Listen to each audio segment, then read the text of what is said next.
You see bald eagles and golden eagles in their daily routine. It's an age-old predator-prey game amid timeless rimrock country at Lake Billy Chinook near Madras, Oregon. You never know what's going to be going on at one of the viewpoints or at the Overlook Park. A place where three rivers called Metolius, Crooked, and Deschutes merge into a 7-mile-long watery playground.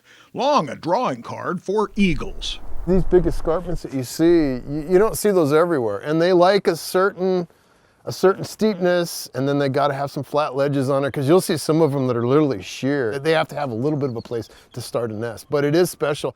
Less than an hour down the Deschutes River, explore a direct route to Solitude on a gentle road that winds for more than 40 miles.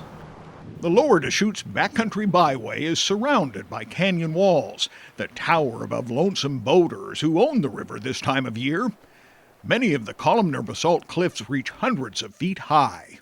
He probably went back and bedded against the cliff. It's where wildlife biologist Jeremy Thompson watches for movement among the rocks. In the sun, they kind of shine yellow. I've heard them described as bananas, looking for bananas on the hill.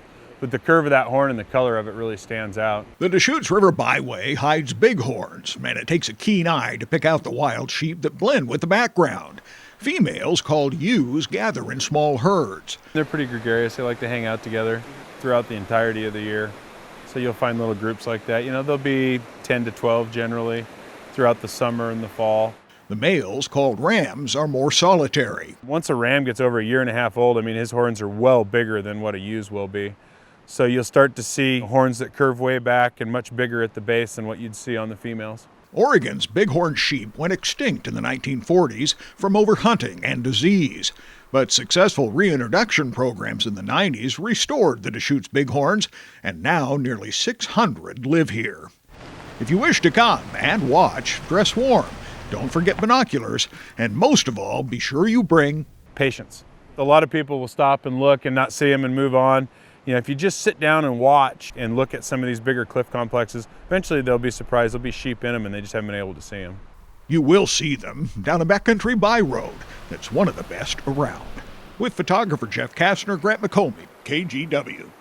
And be sure to check out the Grants-Getaways holiday special tomorrow night at 6:30, on New Year's Eve morning at 11, and again on New Year's Day at 6 a.m. and 1 p.m.